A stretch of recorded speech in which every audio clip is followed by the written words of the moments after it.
Hi. Hi, everybody. Welcome to another episode of the Sister Girls Book Club podcast. And I'm back. My name is Cherie, for those who don't know. And I'm back with somebody that I'm so excited to have on the show today. I read her book, and y'all know her as the founder of, it transformed literally how Black women, I think, started to show up in spaces to get help, therapy for Black girls. You know her from the podcast, the directory of website for therapists. And now she has a book. So this, without further ado, is Dr. Joy Harden Bradford.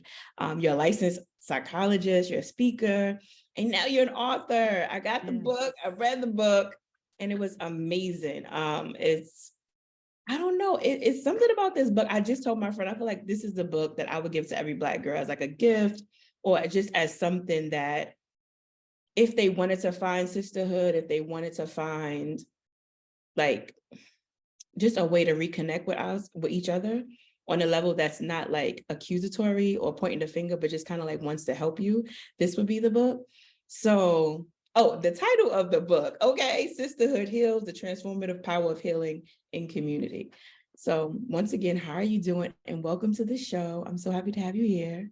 Thank you so much. What a beautiful introduction. I love that you said that that is the book that you want to gift to all Black girls, because that's really what my hope was in writing it, is that it would be one of those books that you wanted to pass around and like gift to your little cousins and your sisters and your aunties. I'm very happy to hear that you enjoyed it in that way. So my first question is, Black women are everything. And this book is like, to me, a gateway for us to see each other and ourselves.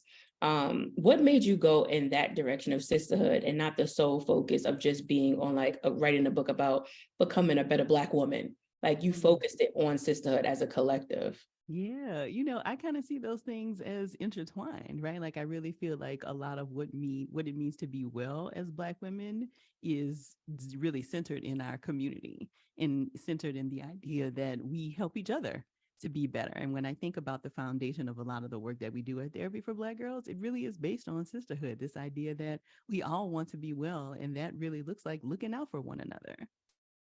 Yeah, I get that. And one thing I also loved about sisterhood, was that the questions that started were posed from like other Black women. So what made you go into that direction? It was like each woman led into another chapter or a different dimension of the book or a different theme or topic. It was just like, for those who haven't, obviously the book's not out yet, but it's like you get a passage from a real life Black woman voicing her concern, almost like a radio show, like a call in. And Yeah. then you get then you introduce it. So why was it important for you to use real Black women and not just scenarios in pop culture? Yeah, so I'm a huge pop culture fan, so there definitely is some of that sprinkled in the book, as of course you know. But I am a old school lover of like advice columns, and it really felt important to me to include voices from women in the Therapy for Black Girls community. I have not done this work alone, and I really wanted to hear like what were the themes and the kinds of topics that came up from women in the community around sisterhood and the things that we want to celebrate, but the things that also made it challenging. And I think it was really helpful. It can be helpful for readers to kind of ground in some kind of an example that they might resonate with. So, do you recognize this story that I shared in the beginning of the chapter? Or does it sound like somebody in your sister circle? And that makes it a little easier, I think, to digest the information. Yes, I think so too. Because I think for me, while I was reading, it was low key like a therapy session for myself. I was like, well, dang. You start to question, you start thinking about, well, which friend am I in the group dynamic? And what friend, do I show up as like Tony Childs in Girlfriends? Do I show up as Joan? Do I show up as like, who am I? And I think that was also really good, because in the beginning of the book, you laid like the groundwork of like the logic and like the psychology behind it. And then you kind of broke it down, and then you led into like the personal relationships, and then you intertwine pop culture as well. So when I think about like friend groups or even like moving in sisterhood, I often think that we always look at like a show, like it's popular right now, like memes and stuff. You'll be like, oh, who's the friend like in Living Single, or like in Girlfriends, or like in Insecure? What side did we take when they started arguing with Insecure? And so I think when you can't find yourself, because I often see people, like, especially Black women, they'll voice their opinions like, well, I've always rolled by myself, or I can't find that friend group, or when I'm in that friend group, I still feel alone or lonely. So what do you offer to those women who are looking for like a place, because they don't see themselves in like a Khadijah James or Regine or a Sinclair or a vaccine or any of these people that we really place ourselves on? They're like, I don't fit nobody, you know what I mean? And Mm-hmm. they're trying to like fit that mold, but it's just not working for them. Yeah, yeah. So, I don't know that we necessarily want to talk about it as a mold. I mean, I think it's fun to play with those pop Mhm. culture, because a lot of shows have like four friends and they have like all these different personalities. And so I thought it would be fun to kind of play with that for the book, because I do think that there are some roles that we do assume in our sister circle. So, are you the one who's always getting everybody together? Are you the one who's going to be the first one to address the elephant in the room? Like, are you the one that kind of stays back and doesn't say much, but when you do talk, everybody's listening, right? Like, I think we tend to take on some of those roles in our groups. And I think it's important to think about, like, do you enjoy playing that role in your group? Or would you actually rather not be the one who always has to call the group together for the group to get together? So I think it's important for us to think about who we are in our friendship circles. But I think it is important. We can't deny that there has been a lot of hurt, I think, for a lot of sisters in friendships, so a lot of every time I talk about like friendship breakups and like the things that happen when we have to, sadly end a friendship, there's a lot of conversation. And so I don't want to overlook the pain that a lot of sisters have had in terms of friendships. But just like anything that has been painful, that doesn't mean that we don't eventually heal and then try again. And I think what has happened for a lot of people is that they have had a betrayal from a friendship or something and have decided, you know what, I'm not even dealing with this anymore. Like, I'm just going to be to myself. And that is a legitimate reaction, right? After a bad thing, a painful thing has happened. But what could you be missing out on in the beauty of relationships with other Black women if you don't ever give other people a chance? And so I think it is as much for the people who have been hurt, but it is also for those of us on the other side to be on the lookout for people who maybe have had some of these wounds, to maybe be gentle with one another and to try to encourage and involve people as much as possible so that nobody actually does feel left out of the circle. Yes, I like that, because I often think about that. Like, I know you said we don't internalize it because it is social media, but you'd be surprised at how many people really, if they can't see themselves in a character or in like a circle that was created, or even like in pictures, when we see like friend groups and pictures go on trips and stuff, they're like, they have like little messaging, and it's just like, can we reimagine what a friend group can look like and how you show up in that space?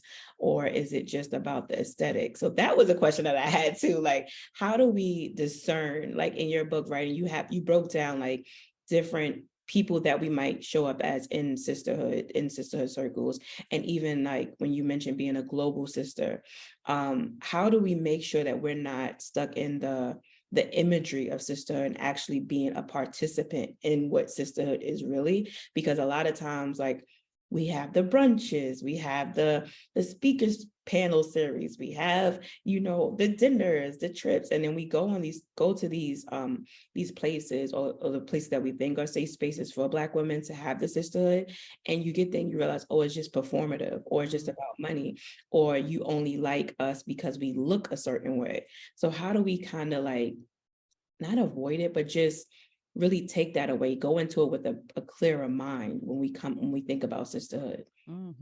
So it sounds like a reference in this part of the book that I call Sisterhood. Sisterhood is not for sale. Yes. Because, I do think, and that is most hurtful to me when people pretend to have a value of sisterhood and like seem as if they are really invested. Because we know that like Black girls ride for one another, right? And so who is buying the tickets to all the brunches and all the retreats and all of those things? It's typically other Black women. And so Mhm. I think if you are somebody who is sponsoring these kinds of activities, it is really incumbent upon you to make sure that people have a good experience, So don't sell this idea of sisterhood if then people leave feeling more isolated and more rejected than when they came there in the first place. And I think you have to really have some hard conversations with yourself. Like, if you are in the business of planning experiences for Black women or doing things in the name of sisterhood, there needs to be some self-assessment so that you're actually valuing sisterhood and not just pretending or trying to, kind of get rich off of Black women, as opposed to actually pouring into Black women and creating spaces where we can connect and really be seen and affirmed by one another. Yes, that's it, because I think that's like a big thing, especially now because we're like the digital generation. And so a lot of friendships, even relationships that are intimate, are being formed from the comforts of you having like a phone, and you're starting these friendships and just, even becoming like a content creator or somebody interviewing somebody. Your platform might begin talking to people who you don't even know. And then it's like when you see them in real life, it might be a totally different setup. So my next question is that you quoted Dr. Robin Dunbar, an anthropologist and evolutionary psychologist, and the quote was, "Friendship is the single most important factor influencing our health, well-being, and happiness." So if that's true, and I do believe that it is, how do you think that we can move away from the Western thinking of every person for themselves? Because that is really how social media and like the imagery, it's almost like we got to be number one. It's always just a single person. So if we want to move into places of sisterhood, how do we do that when the messaging is so opposite that? Well, I think we have to be mindful of where that messaging is coming from, right? So messaging that kind of pits us one against one another, and only one black girl can be the winner, and like there's only space for one of us. It Mhm. really typically does not come from within the community. Even if it does, it is something that has been fed to us that is not historically kind of like how we have moved. And so I think we have to be mindful of where we are getting these messages from, and also promote counter messaging, right? So I think that largely Sisterhood Heals is that, right? Like let us reimagine and expand our ideas about what it looks like for us to be in community with one another, because we know that we do better when we are all in together, right? Like this idea that only one person can be successful, well, where does that leave the rest of us, right? And so how can we actually all do our part so that all of us can win? I think that when we embrace those kinds of ideals, we see more examples of everybody being successful and everybody being able to have a role in the circle, not just one person. And so I think it really is kind of avoiding and kind of, being mindful of where some of that messaging is coming from, and really programming ourselves to think about things in a different way. Okay, I think, yeah, that's definitely true, because I think we go into it when we just have the imagery, but we don't really question anything on our end. So, but what about the messaging that comes from our end? So, for example, like you had in your book, like the popular teaching in the Black community is that from very young, you have like older Black women, even our mothers, telling us who we should be around, or those girls are the good girls, and those girls are not the good girls. And it's like how much of friendships we are missing out on because of those messaging. And even like when we see our family members argue and fight with other women, and they kind of give us this without even telling us directly out their mouths. So it's just like, how do you think we can dismantle that way of thinking so that we could kind of move forward to building a stronger sisterhood? And I think, I know before you answer that, because that was something that was on my mind, because I'm just like, it doesn't even have to come from in the home, even in like your place of worship. So that's a totally different like dynamic, because now it's like God. You know what I mean? Mhm. So it's like, how do we combat God? Yeah, so again, I think it is about the awareness of knowing that those kinds of messages do impact how we relate to other Black women. So if you have always grown up and moms and aunties and grandma have said, like, oh, watch out for those kinds of girls, or like you said, these are good girls and these are not. Well, who decided what was good, right? And what might you be missing out on if you don't expand your idea about what good means, or what who Mhm. deserves care, or who deserves companionship, or deserves to be in relationship with one another. And so I think it is about understanding that those messages came from somewhere, right? So historically, we know that there has been like survival connected to like showing up in one way, right? Like that's kind of like where that respectability politics kind of idea comes from. And so historically, maybe that was helpful and like needed.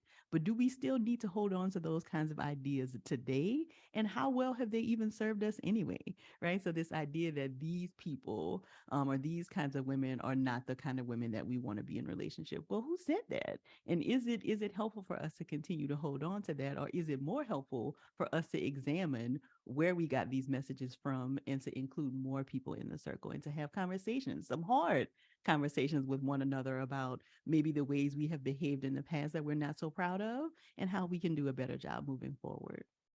Speaking of hard conversations, there was a nice sized portion of like having those tough conversations with your friend groups and just your your other sisters, and like about being jealous of maybe feeling when somebody's getting an announcement of engagement or a baby or a new job. It's so many places and moments where you can have a human moment, but you don't want to show up as a jealous friend or as the envious friend. And like, how do you even start that conversation when we know that those are real human emotions? Like, it's not alien for someone if you don't feel very comfortable in your own life, and then your friends are like moving up in your opinion and doing well all around, that you feel, smaller or less than, and you don't want to like pop up to the brunch or pop out to wherever because you're like, dang, I don't feel good in that space. Mhm. So why is it that we can or how do you think, baby, that we can start having those conversations, because we show up for each other so well when we're rallying for each other. But when we have to be very intimate and have those real conversations, it gets very tricky.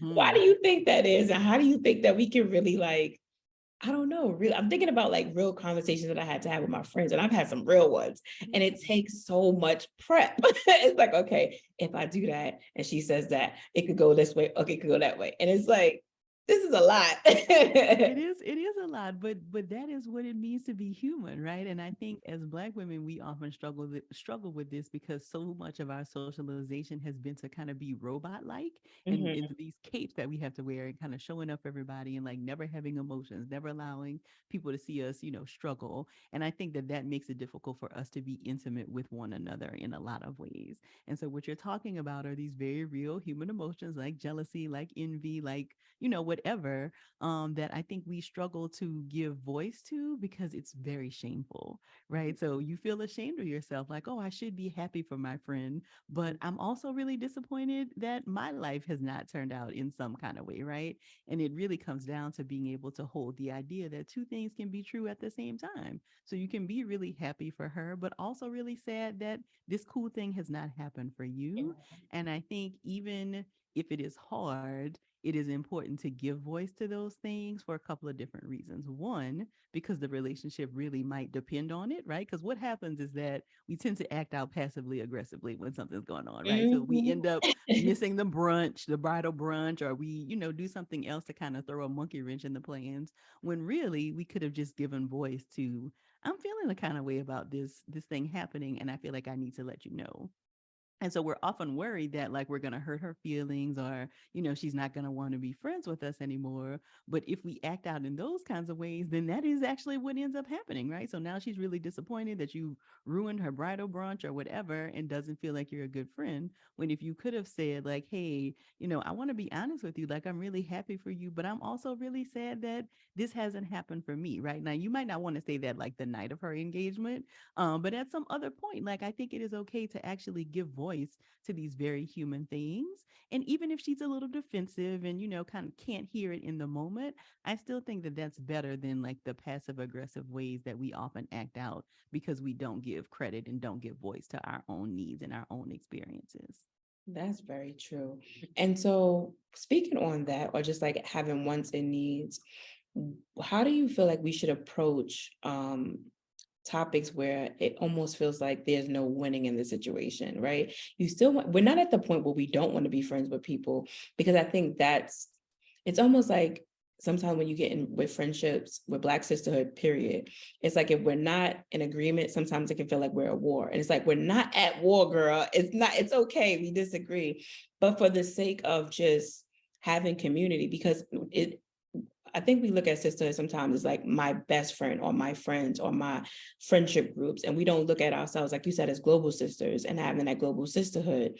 So when we're outside of those comfort circles and we're still trying to show up for other sisters, it's almost it can feel very combative. Like if you don't agree with me, then it's like we can't even be at the same table. And that's not necessarily the case, because while you're not my BFF or you're my immediate sister circle, you are a sister to me. And there's some type of like an allegiance that I have to, and I want to be there for you in a way that is beneficial to both of us and that we can have reciprocity. But I don't want to feel like a battle is about to happen every time. Like, how do we have that balance of like, we BFFs, but girl, if you need me, I'm going to be there. Right, right. So I think it really kind of depends on the situation because, I do think that there is there is something to be said about like how we treat one another regardless of like a white gaze, Mhm, right? So I am in full agreement that sometimes, publicly we need to be praising one another, but mhm, privately we might need to have a different kind of conversation, right? And so I think if somebody's doing something harmful, I think that that's a different story. But if mhm, you just disagree because somebody, believes something and you believe something differently, is it important for you to be super loud in criticizing whatever this other sister's point is? Or could you just say, you know what? She might not be my kind of person. I might not listen to this podcast. I might not buy that book, but she's free to kind of talk about whatever she wants, regardless of if it's my thing, because maybe it's somebody else's thing. But I think a lot of times we get caught up in like being super loud about the things we disagree with. And is that really necessary? Especially with other Black women, given that we know that we don't get, a lot of funding in terms of our businesses. We know a mhm, lot of our creative projects are still not getting greenlit, mhm. and so I do think sometimes we don't need to be as loud with our criticism, especially of other Black women. Talk about criticism. That's a good segue. And so my next question is definitely about criticism, because building sisterhood in the workplace specifically can be very tricky. Because on the one hand, you want to get to the top, right? You want to be number one, and you still also want to have that sisterhood, and you want to build it with other Black women in the space, or it might just be you and one other Black woman. So how do you think we can balance? Can there be a balance of us trying to climb that corporate ladder or get that number one trophy, whatever it is for us, while also maintaining sister? Can they coexist? Or we have to kind of like choose one? Mm-hmm.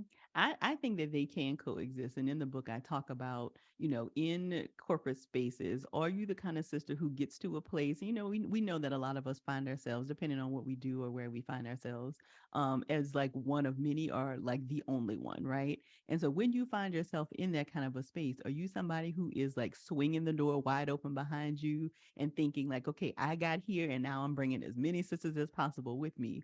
Or are you somebody who closes the door behind you? Right. And so I think that is what it looks like to build sisterhood in corporate spaces, is that when you find yourself in, maybe an elevated position, you are then working to bring as many sisters behind you. And I think that those two things can happen. Like there are ways that you can kind of still do what you need to do and kind of play the game, but also be bringing people behind you. I think the problem with sisterhood and where it breaks down is when we kind of find ourselves in the C-suite and we are so wanting to kind of protect our own position that we are slamming the door behind us, as opposed to like grooming the next generation and like, okay, who's going to come after me? How can I bring as many people into this as possible? Yes, I agree. But then I'm like, in practice, it seems a little bit harder, because I thought about the example that you even used when you worked at Clark. And you had the administrative assistant who was older than you, who Mm-hmm. had longevity. She knew the ins and outs of the job. And you were actually her boss. And instead of her like trying to like regard who you were in the space, she helped you out. Like she was just gonna like help to guide you. But I feel like oftentimes a lot of like the arguments can be made that when younger Black women get into these spaces and there's other older Black women, it's a generational gap, right? Yeah. They've been taught one way, we've been taught another way.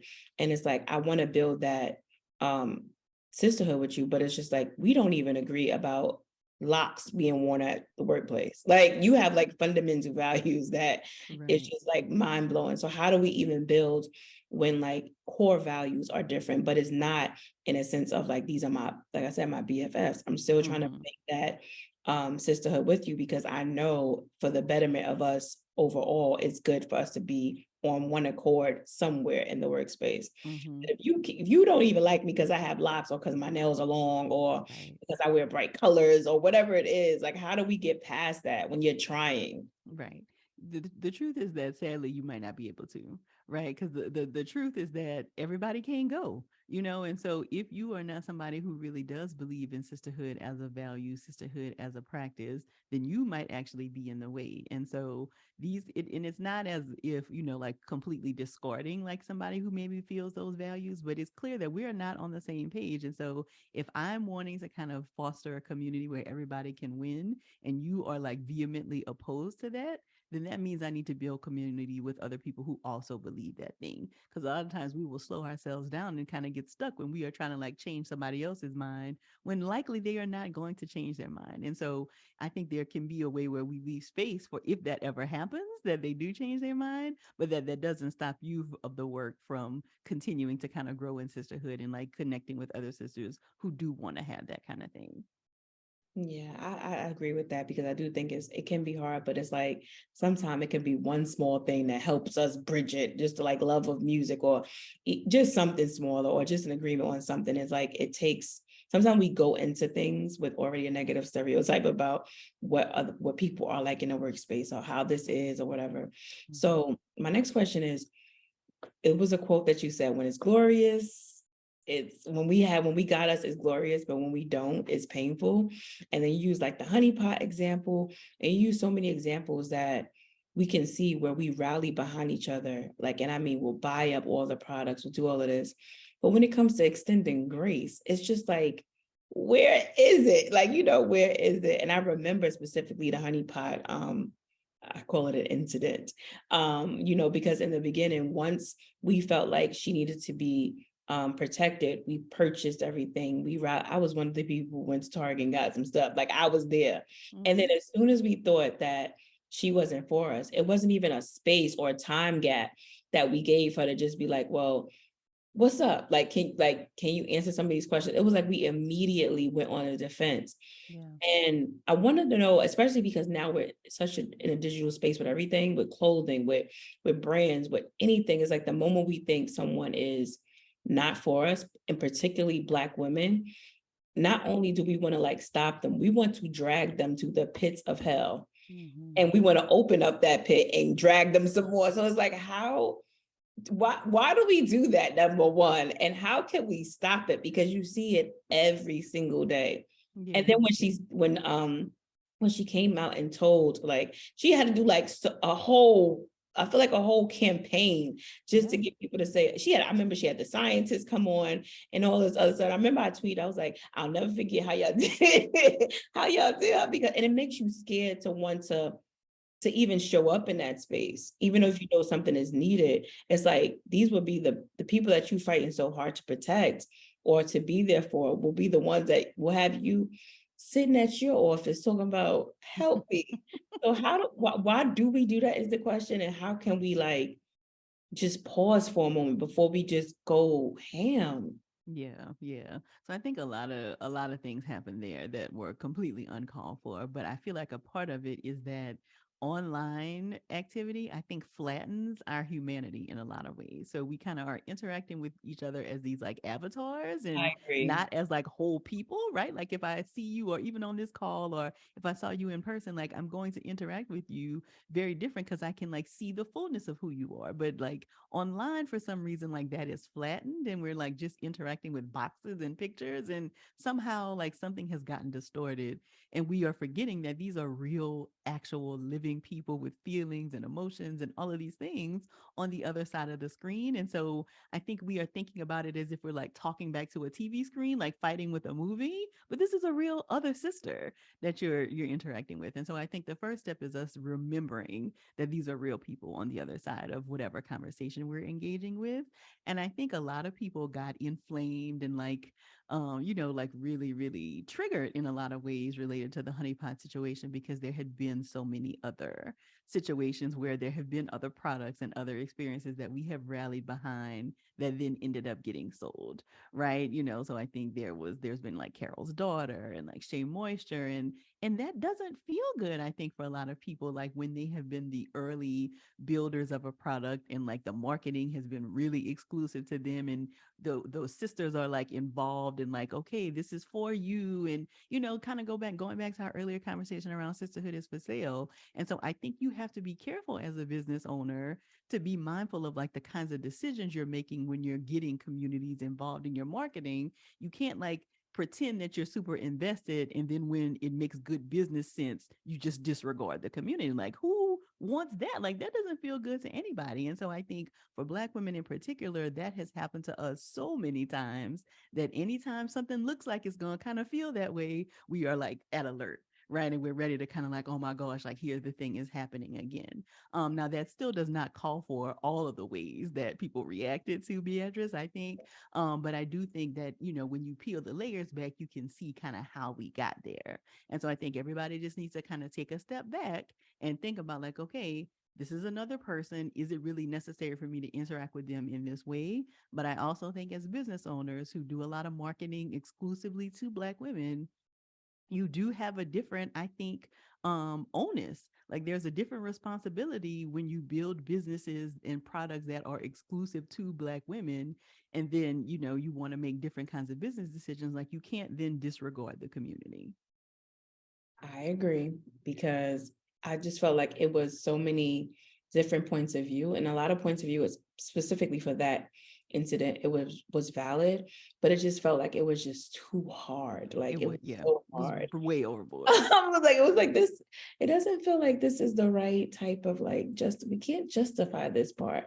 Yeah. Um, so another story that I wanted to talk about was the story of Shanquilla Robinson, right? The young Black woman who was killed allegedly by her friends when she went away to for a vacation.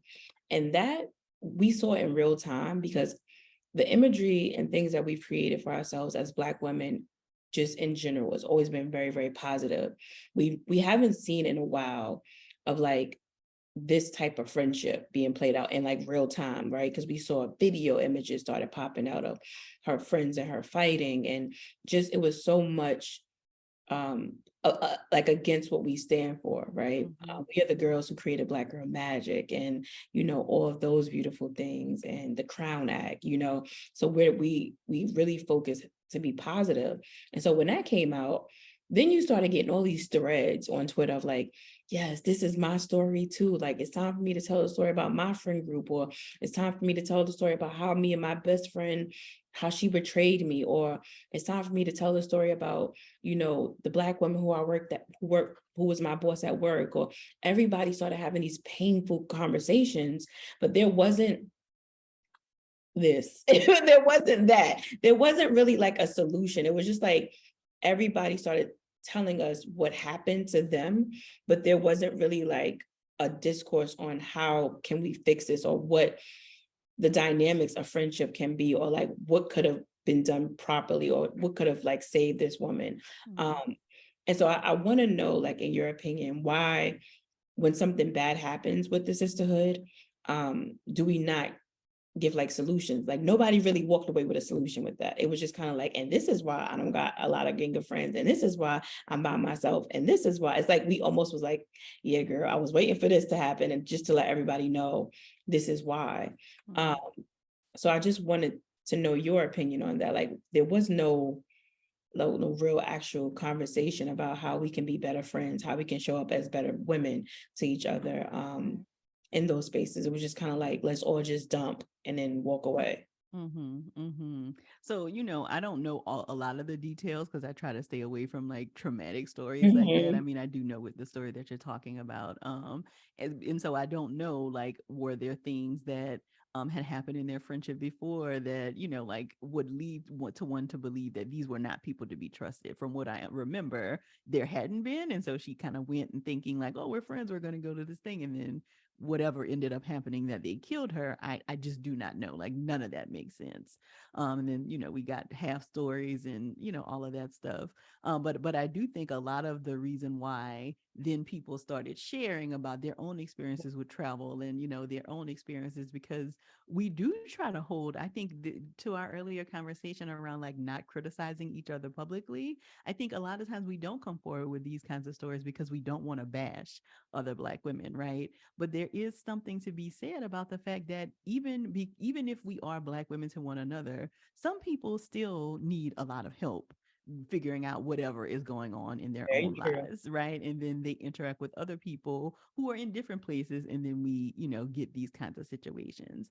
And so I think the only thing I can say about this situation is to be mindful of, you know, red flags, you know, because a lot of times we will stay in friendships and continue in relationships because there's history, right? Or we don't want to say like, okay, I think this person doesn't have the best intentions for me, right? Like if you tried to have some of these difficult conversations and like you're not seeing any different indifference or changed behavior, then it may actually be time to end a friendship. You don't want to continue in a friendship or a relationship if they are harmful to you, or if you've tried to, address concerns and you're not seeing anything being different, then it's okay to say, you know what, this was what it was. And I think it's time for us to move in different situations or move on different paths.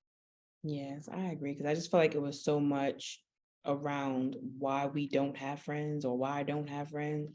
And it wasn't really like, okay, what can you do to be like a better friend, or what, or how to check in on your friends, or if you've had an argument, did you flesh it out or let it like pause it for a day or two and then Right. come back to it. Yeah. But speaking of friendships and having hard, I want to also go back to that story because I also think that like most friendship arguments don't end in murder, no, right? yeah, So yeah, yeah, very I like think extreme. extreme, exactly. And Extreme. so of But course the there's a threads lot were of just like why right, we don't have, like, this is why I don't have a friend group or right. why I moved by myself. It was like Yeah. everybody had a sit down moment. I was like, well, dang, this Right. opened like a can of worms, and everybody was just like, this is why I don't trust women, or this is why I Yeah. only help I guys. think we have to be careful not to use like the most extreme, like worst Mhm, examples to then define what all relationships with Black women look like. mhm, Like, of course, that's sad that that happened, but that doesn't mean that like all friendship groups are going to end up in this kind of mhm. way. Yes, yes, Mm. I agree. But another point I wanted to make was that when a friendship is coming to an end and we have dissolved our friendship contract, as Nini and Cynthia have told us about contracts. And you talked about it being an emotional disruption, and I thought that was like, wow, that is very interesting, because I've never heard anybody like really put it like that. It was just like, oh, we're not friends no more. And it's just, it is what it is. But there is a grieving process. And I don't think a lot of people give space for that. And it was an aha moment for me, because you said it was when it's not a death that's when it's not a person that dies, it's called disenfranchised grief. Hmm. And I was like, wow, we do go through like heartache over a friendship ending, because I think thought about like times when I've had disagreements with my friends and we don't speak for an extended amount of time because everybody's mad and in their corners. It literally disrupts your day because you send each other memes all day. Yeah. You talk to your friends all day and without realizing it. And I think it's like, how can we hold space for when friends are not together anymore, but also if we're in the same friend group and know the same friends, and how to kind of like deal with that moving forward. Because now it's just like with a boyfriend, you like, dang, I don't want to go to that restaurant no more because he might be there. It's like Right. it's the same thing. People Yeah. kind of like pedestalize like intimacy and intimate friendships and relationships and stuff, and they don't like realize like it's the same exact situation. So Yeah. in So your heart opinion, like, what's your Yeah, we heartbreak can. can come from a lot of different places. And so you're right. Like, I think there's been a lot of energy given to romantic heartbreak or the grief related to losing like a family member. But the grief that we experience as the result of a friendship breakup is very much the same thing. And so, because there aren't the same kind of rituals and like care given with a friendship breakup, that is what we call disenfranchised grief. So, grief that does not follow like the same rituals and like is given the same attention as like a death or something like that. And so it is really important to like not beat up on yourself if you're feeling really sad or distraught or distressed because of a friendship breakup, because it is a very real grief experience. And so I think it's important for you to find people that you can talk with who will not minimize that grief for you and won't make you feel bad about grieving the situation. So this could be some other friends, it could be a therapist, it could be whoever, but you need somebody that you can talk to who's not going to make you feel bad or silly or tell you like, oh, you got other friends, like that's not that big of a deal, right? Like it is a big deal, and you deserve to take the time that you need to actually grieve that relationship. I definitely think it can get really tricky with like group friends of group or groups of friends, because it is, like you have this whole history and whole story together, and now like things are weird and awkward. And so I do think again this means that somebody has to have a difficult conversation around what does it look like for us to be in the space together with one another? Like, do we want to like still go to things together where we can kind of be on different sides of a room? Or would you prefer not to be invited? Like, I think having separate conversations with the friends who are no longer friends can be really helpful. And I also think it's important for nobody to try to like get them back together prematurely, right? So if they've decided like we don't want to be friends friends, it is probably not helpful for anybody to kind of have some kind of intervention where y'all bring them to somewhere and they don't both know they're going to be there and try to like hash it out. Like that's Not probably an not going to episode of be helpful. Girlfriends. It might Exactly. not end the same way. Might not end well at all. I think you got to give people space and like give them credit for making the decision that they felt like was best for them at the time. And if they find their way back to one another at some point, then okay, you can move forward. But trying to like push them together when they've decided that they want to end the friendship is probably not a good idea. Yes, I totally agree because I think a lot of times we see TV. I'm like, it might not end. Not going in like a TV They're not episode. friends anymore. And my next question, we're almost done. I got like one more question after that, is having tough conversations, right? Again, I'll go back to us like rallying for each other. We're quick to run out to rally for each other and to stand up against wrong injustice against Black women. We will yell and scream to the mountaintops. But when it comes to us having those hard conversations, like colorism, for instance, that was one of the examples that you used, where in my opinion, I feel like everybody feels like, because I don't agree with the feeling, but I feel like everyone feels like they're hurting. So you will get someone who's dark skinned and they are telling you colorism is for darker skinned people, in my opinion. But you will get a light skinned woman be like, well, because when I was, and I'm like, that is bullying. That is not colorism, right? You know, and that we have to, definitions matter. But when we have these conversations, when everyone feels like they have been hurt, right? So if you, like I said, for colorism, for instance, using not how I understand colorism, but using how some people will use it as a tool to kind of like say, well, I've been oppressed too, and this is why. So they're not understanding the dynamic. Everyone in the space feel hurt. And so how do we have those tough conversations where everyone feels like they're entitled to their hurt or no hurt is bigger than the other hurt? And we're trying to have a serious conversation to move us forward. Yeah, I think when you try to have those conversations, you have to be very intentional about like setting ground rules and like making sure that everybody is on the same page. Because I think a lot of the times with these colorism conversations, like it goes off the rails really quickly because everybody is not operating with the same definition, right? So there is like a technical definition, but I think because everybody doesn't understand that or doesn't know that, then they want to talk about like the painful experiences they've had as a result of their skin color as well, which are valid, right? Like absolutely lighter skinned people have maybe experienced some different things because of their skin tone, but that's not a colorism conversation. Like that is a It's racism, just that is a not. prejudice kind of It's conversation, not. right? And so I think you have to start there by like going over the definitions and letting people know like this is not an attempt to like make anybody's hurt any more than anybody else's, but right now we are specifically focusing on this thing. And then later we can expand the conversation to also talk about how this has happened for different people who look different ways. But I think, really helping people to focus in and like hear, like, okay, this is not an attempt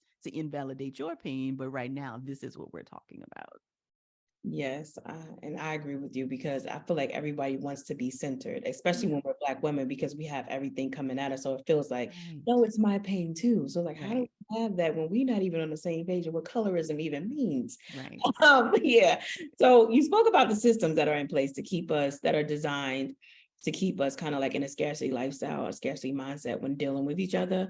So you have misogyny, you have the patriarchy, you have white supremacy, you have all of this coming together.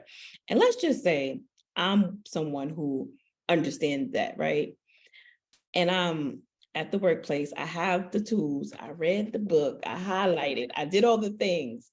But in that moment, when you have another Black woman who I know doesn't get it, and I'm in a situation, how do I remember, okay, let me go back to what Dr. Joy said, because this woman is going to try to get me to forget I read a whole book. and I can have this conversation with you because I'm not in that moment right now. But when you're in it, it's so hard to remember the steps, the book, the work. It's the systems. It's not the system. It's the system. So how do you think that we can like really in practice really live by it? Because it's very easy to have this conversation right here. And then when you get Miss Jennings at the job, but I know she gonna say something about my hair. I know she gonna say pull down the skirt. I know she gonna do. It's like, how do I put this in real life practice? Right. So I think it is important for us to remember that we are human. And so there are responses that we might have to certain situations that we might want to do over. Right. So if you have a human moment and you say something and then, 2 days later, you're like, you know what? I really shouldn't have said that. Like I was, feeling emotional and maybe we can have a different conversation now. So I do think we have to give ourselves grace. Like we are not social justice robots. Like we're not going to respond empathically all the time. So I don't want, people to kind of get caught up in feeling like, okay, I got to be an A+ student in this. I think it's important to give yourself grace. But I do think when you are calmer and, when you like, when maybe the emotional height has passed, for you to think about like, okay, what was I really reacting to there? And is there something that I could say to this person that lets them know, like, I'm still setting a boundary. Like, it's not okay for you to talk about my skirt or my hair or whatever, but maybe you want to say it in a way that feels calmer or that they are more likely to receive it. Now, the truth is that, some people still will not get the message, but if you feel like there's something that you want to do different or phrase it a different way, it's okay to go back later and say, hey, I apologize for the way that I spoke to you, but I also want to be clear that this is not okay. It's not okay for you to say XYZ. So give yourself a moment and then come back if you feel like you need to. Because sometimes, you just you've had enough, right? And that comment that day is like the straw that breaks the camel's back, and you just can't have the best, highest self response. It's okay to kind of give yourself some time to come back to that later. Well, this has been a great conversation. The book is amazing. I guess my last question is, what is your like ultimate hope and your goal for this book? What do you want other Black women to walk away with after they get to the last page and you give us like Yes. a wrap up because it felt like a nice little session. I was like, well, this was a nice little session for me. It read like it. We had homework, we had little surveys to take. We had to really like sit with it, and I think that's what also made the book a really a great read, because it wasn't just like read all this. I had to kind of stop and process it and really Mm-hmm. take some inventory. Yeah. So I just want you to thank you first of all for writing this, and then second of all, like, what is your hope for other sister girls to walk away with? Mm-hmm. Hit the last page. Yeah, so my hope is that y'all will have some very juicy conversations in your group chats. I love already like people who got early copies to hear that people are like putting the quiz that to figure out which friend are you in the group. People are dropping that in the group chats and are having like incredible conversations. That is exactly what I want. Is for people to have conversations with one another about like how they are showing up for each other in their sister circle, but also for how we can show up for one another as a global sisterhood and like what kinds of tasks can we move forward with in taking better care of one another. Well, that's great. This has been a joy to speak with you, and thank you so much. Can you tell people where to find you? Yeah. And get the book, people. It's good. It's so good. I can't stop. I've been telling my friends because they don't have a copy because I got it early. But I was like, when it comes out, I'll buy the book for you because we need to talk about some things. Yes, I've yes. highlighted so much of this book I that got love my it. Oh, I highlights. love it. We love a good notated book. I appreciate that. So you can find me at Hello Dr. Joy across all places on social, and you can grab your copy of the book at sisterhoodheals.com. Definitely support your independent local bookstores if you can, but you can also buy it on all of the places that you typically find books. Thank you so much, Dr. Joy. It was a pleasure. Thank